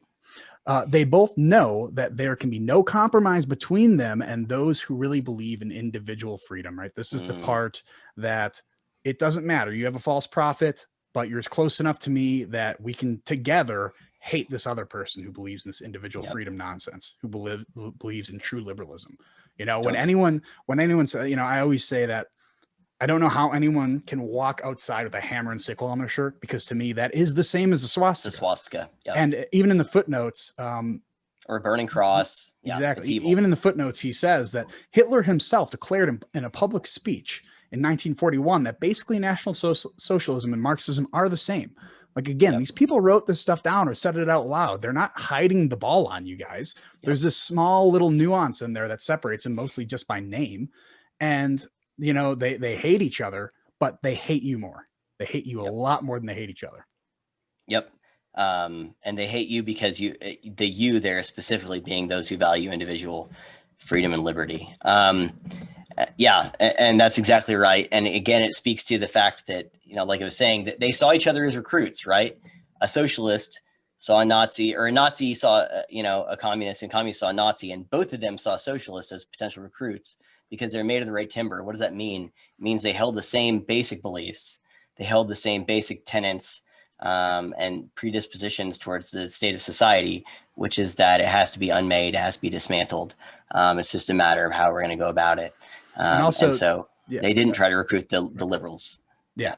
And I would even relate this to today that, you know, we say there's extremes in the left, there's extremes in the right. And we see this kind of as a linear line. It's a line in the circle. middle, left, right. Yep. It is a circle. The extreme left and the extreme right are the same thing. Okay. Yep. Like when I think of CRT, I was thinking about this the other day because I made this accident before where I say, man, I did a complete 360 on this. And I meant 180. I meant about face. Like I went the other direction. But the CRT types are doing a 360 on racism. They are looking at this object and saying that's racist. They're turning around 360 degrees, looking back at the same object and being like, this is anti-racist. It's the same damn thing. Right. And they just can't get that through their head. With one exception. What's the one exception? They're in power. Oh yeah. Same idea. The only difference is the change of power. Yep. Is that they have power. It's all resentment. Yeah. So I'd be interested to see how many people, considering both sides are majority white, it seems, how many of the extreme right have been like, oh man, this is wrong, and went to Antifa. Like how many of those people have been in the same camp at some point? I'm willing to bet it's more than you'd think. Probably. I could see that. What's interesting is that there is if you look at the hero's journey wheel, every point on it like corresponds with its opposite point in a way that connects it. And so I think that also is where you go a little bit farther on the circle, where you get like the Proud Boys, and you'll get people who are like reasonable BLM people, because those do exist. All right. That might piss some people off, but those do exist. And where they both agree on stuff. I think the GameStop thing was the thing that united people who are on like corresponding ends so of stuff. There's a really, really good video of like, it was a biker gang who was doing some, pro MAGA thing, and BLM people came and, crashed the party. And the biker, who had the microphone at the podium was like, hey, whoever your leader is, bring them up here. We're going to let you talk. We're going to give you, 2 minutes, say your piece, whatever. The guy came up, and it fortunately happened to be, like you said, most of the people in BLM who believe BLM are really good people. It's the leadership that's corrupt. It is not a good organization, but a lot of good people believe in that 100%. Cause, which is an admirable and they're cause. being exploited by evil people. And this was one of those guys. The leader of that BLM group was one of those guys, went up and said, I believe that black people should be afforded the same opportunities as white people. And the whole crowd started cheering, like just like clapping and be like, yeah, go, man. And the guys up there is like, yeah, no, keep going. You're doing great. And then he kept saying all these things that everyone agreed with. And the guy, the biker leader guy at the end was just like, dude, we believe in the same stuff. Like, don't act like we're fighting. We're not fighting. And that was like one of the coolest things. And I believe that leader ended up leaving BLM shortly after that. Cause he's like, this is just an awful, and I've seen that video go around so much, although I can't imagine it's going to be favored much or uploaded much on Facebook anymore. But, yeah, I mean, it was beautiful. It was beautiful to watch, to see people who actually didn't believe in these extremes come together and being like, dude, we both believe in liberalism, true liberalism. Yep. I saw a thing that was recommended to me on Google today which actually Google also recommended me. It was like, hey, reliable sources, Brian Stelter is going to be on at such and such thing tonight. I'm like, why are you recommending this shit to me? But where Anthony Mackie, he gave that big, dumb woke spiel at the end of Falcon and Winter Soldier. He had originally proposed a line in there that they shot it down, where he wanted to say in that speech, if we're going to make America great again, then the decisions has to be made by Americans. And that includes people of all races, colors, sexuality, and everything. And we have to include all Americans in that process. And I read that and I'm like, I felt bad for Anthony Mackie, because it's like that the people he was criticizing, Trump and Trump supporters, it's like, that's what they did. That was the most progressive, like inclusive, diverse, whatever buzzword you want to use, conservative administration that's ever existed, and from top to bottom. And probably the most big tent Republican movement that has ever existed. And Anthony Mackie, who thinks that CNN's a reliable source or something like that, has been persuaded the exact opposite. Whereas it's exactly what you said. Like, I read that and I think pretty much every Trump supporter, at least that I know, who would read that and go, yeah, we agree. Yeah, 100% that we has to include all Americans. Let's do that. Like, for sure. That's what we're trying to do. And, you've been misinformed, basically. You've been misinformed about the nature of this thing, which is what Hayek was writing about then, is that people had been misinformed and were being lied to intentionally. And then they were propagating the misinformation and lying to others unwittingly. about the nature of this other freedom, new liberalism, democratic socialism, whatever, like with BLM and whatever. Most of the people today who advocate for this stuff don't realize, and that's that last quote here, right? You want to end us on this last quote, about exactly what we're talking about here. Yeah. This will do more justice than whatever I was going to say. Yeah, and he says this exact same thing in like every single chapter in a little bit of a different way, and I absolutely love the way he says Amazing. it. So, quote, that democratic socialism, the great utopia of the last few generations, is not only unachievable, but that to strive for it produces something so utterly different that few of those who now wish it would be prepared to accept the consequences. Many will not believe it until the connection has been laid bare in all of its aspects. So the idea that he keeps reiterating in some different way in every single chapter is the idea that people who strive for this utopia will find that the consequences of their actions are going to be so utterly different from what they actually wanted, from what their end goals are, that they're going to be like horrified. They'll be revolted by it. Yeah. And they'll be absolutely disgusted by the fruits of their labor. That, the only way to stop them from doing that is showing them like this has happened. This is not the first time it's happened. This is not theoretical, as many of them want to say. And the academics is like, this is all theoretical. And if we do it right, if we follow the plan, there's no way it's going to go wrong. Well, every single time you do some of this, every single time you create a big coercive state, it ends this way, where people get shut out, and you have a net negative in terms of real freedom and a net positive in terms of real suffering. Yep. And I think it's important to note that what Hayek is doing there, I think, is actually an incredibly charitable nod to the intentions of most people. Because to say that is to acknowledge and again does this multiple times, is to acknowledge the good intentions, the laudable intentions, the worthy intentions of most people advocating for these things. So he's saying, I understand that most of you are not motivated by power. Some of you are, but most of you aren't. And so to say that if you got what you wanted, you would be horrified by it, is to acknowledge your good intentions, to acknowledge you're probably a decent person who is trying to make the world a better place. And I think is an olive branch that a lot of people didn't recognize as an olive branch, but it's absolutely an olive branch. Because what he's saying there is that you actually have the desire to do good. It's just the method is broken and is not going to work. I like the idea because just, you take something like the American Civil War, when it ended, the North, even being the victor, had to realize that the South are their neighbors. Like you have to forgive and you have to live with these people. You can't just, like how they used to, like way back in the day, just slaughter your enemies at the end, and take all their stuff. You have to live with these people. So I think give them that charitable, attribution to their actual motives is a good way to say, I get you're trying to do something good. I don't think there's anything inherently, I don't think there's inherently something different between the Englishman and the German. It's just the ideas that are different. And if we can utilize your ambitions to make a better world, but do it in a way that follows the path we've been on up to this point, that your efforts will go much farther than you think, and won't hurt everyone else as you try to conduct the social experiment. Yep. I will say that I would draw a distinction between some of the Confederates there. I know that you weren't saying that all of them, but it's like, there's a lot of people that really just wanted to keep slavery. But I know that that's not what you're saying there. So let's do a brief recap, and then we can end it.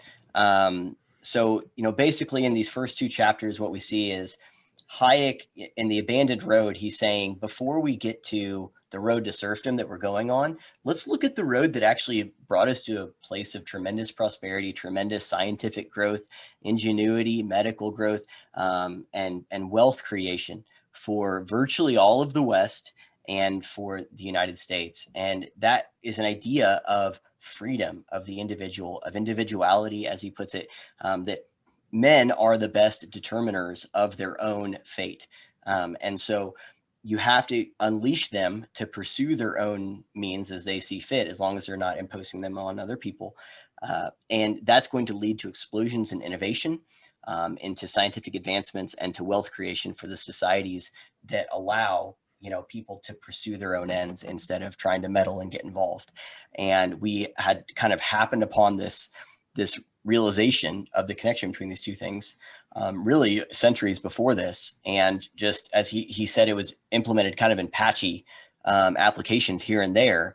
And then eventually we're like, oh, wait, this works. Let's do more of that. And so that leads to the rise of freedom and liberalism in the true sense. And he's saying, here's the road we were on. We let people pursue these things. It created this huge advancements in society. And there's people now who want to compare today to today and don't realize the mechanisms that brought us here. And they need to look at the men 100 years ago what they were trying to get in society, what they were striving for, and what standards of living they had, and to really acknowledge how privileged we are and how lucky we are. And therefore the responsibility we have to understand the mechanisms and the environment that was necessary to create this, so that, like a gardener, we can try to maintain that environment. We don't want to get too involved. We just want to maintain the ecosystem that allows for this massive growth of wealth and of liberty and of quality of life for most people. And he acknowledges that that doesn't affect everyone equally, but that everyone still is better off than they would have been without it. And so to abandon all of that in favor of some new utopian thing, and to dismantle all of that and to think that you could do better, is wildly naive and will lead to the exact opposite of what you're trying to do. And so he's seeing that these people were looking at the old method that got them there and seeing it as obstacles rather than the necessary ingredients for what brought them there in the first place. And, they saw it as scaffolding, when Hayek saying this is the foundation of the building. You can't just remove it once the building's been built. And so then in chapter 2, he goes on to put a label to it. And he's saying, this is socialism, the thing that you think is this new thing that will free us, that is, I think, what did he say? They thought it was the heir apparent to liberalism, was socialism. And he's saying, no, it's not. It is instead the exact opposite. It will take you to the opposite place. And there are people who are hijacking the language, using this doublespeak of freedom and democracy to try and whitewash this thing that all leads to the same places. And here's Hitler saying, nope, this is the same. This is the same. And, the fact that the Marx or the communists and the Nazis were fighting for the same people, and they both saw socialists as recruits, shows you that these ideas, it's like, I use the religious, in the Bible, there's only one answer, is that it's Jesus. And so, to a believer, they're like, Satan doesn't care what it is you worship as long as it's not Jesus, because all those other roads lead to the same place. And so I think what Hayek is saying is we've found this one road that has led to the most prosperity that human civilization has ever seen since its inception. And there are all these other roads. And what people need to realize is that socialism is not going to take you to a different place than fascism or than communism or than Nazism or than Marxism or whatever, though all of those roads are going to lead to the same place. They're all going to lead ultimately to a totalitarian state. And so that people needed to understand that. Does that, I know I missed some stuff there, but does that wrap some of that up? I mean, what I miss? Yeah. No, I mean, you really hit it on the head. The first chapter is abandoning the road, and we're abandoning the road to freedom. And the second chapter says how we're making a U-turn down the road of servitude. Yep. He kind of made that quote, I think, somewhere in those chapters, and I'm paraphrasing a little bit there, but as the Tocqueville quote, I think. Yeah, maybe. Yeah. I don't know. There's a really good quote I'm trying to think of that's from Andrew Clavin, actually, and it's a quote about the devil. And when you said something about that, is like something about the devil doesn't care who's giving out the pain. He just cares that the pain's being done, right? It doesn't care where it's coming from. It just that pain and anguish just needs to be happening. And this is a great way to serve that purpose, because although it's easy to say, this is not my version of socialism. It's not what I wanted to do. I have good intentions. Yeah, exactly. Even the well-intentioned, even the people who are doing this for a truly good cause, the pain will come. The pain will be there when you don't allow freedom. That's just the natural conclusion. Yep. Yeah, exactly. And that's why, the prescience of it, that's why I wrote the rhyme of the century here, because history doesn't repeat itself, but it often rhymes. And the pain that was experienced in Nazi Germany and, in Soviet Russia, Hayek was trying to warn against, saying we don't have to repeat that pain. We don't have to have that again here. And the road we're going down is going to be a repeat of that. And that's what we're trying to do here, and saying that we don't want to repeat these mistakes, even though we're totally repeating these mistakes. All right. Does that seem like a good place to end it there? Yeah. Good episode, guys. Thanks for listening, whoever listened to this. If you haven't listened to the first one, the introduction, please do. If this is sometime in the future and you haven't listened to the one that came after this, please do, or continue listening to them. But yeah, I think it's a fun conversation. I'm really glad you came up with this idea to review books in general, and then to use this one as the first book is a terrific experience. Awesome. Yeah, I probably wouldn't have done it if you wouldn't have said yes. So I appreciate that as well. Well, I had the easy job to say yes. That's good. Yeah. Anyway, all right. Well, if this is the kind of thing that you guys are into, please like, share, and subscribe. Kevin's Locals community is Engineering Politics on Locals, ENG_politics on Twitter, ThinkSpot, YouTube, all of those places. Rumble, Grinder, all that. Just Engineering Politics. And then same for me on all of those. Well, most of them, and on Medium as well, except for it's Return to Reason. And then on Twitter, it's at My Mundane Mind. And so I guess we'll see you next week on this. My guess is we're going to end up breaking this up into, I think they're almost exactly an hour each, to be honest, the chapter 1 and chapter 2. So we'll have to figure that out. But that just speaks to, I think, let's say that's more of about the quality of the book than it is about I think chapter 2 is like 5 pages long, by the way. It really is, dude. It is. Yeah, it's super short. But you can't, it's so hard. I mean, it just really quick, it goes back to that little, that condensed version that they made, the American version, 20 pages. Reader's Digest, they did the whole book in 20 pages. We couldn't do half of a chapter in that. So I was looking at there's people very skilled in this. And it is really something, to be honest, man. Yeah. It's on the Mises Institute website. So anyway, we'll put the links to the PDF and stuff there. Again, leave us any comments, any feedback. If you have any thoughts, this is important stuff. That's why we're talking about it. So we'd love your feedback. And I think that's it. Kevin, you ready to stop recording there? Yep. All right. We'll see you guys next time. Peace. See ya.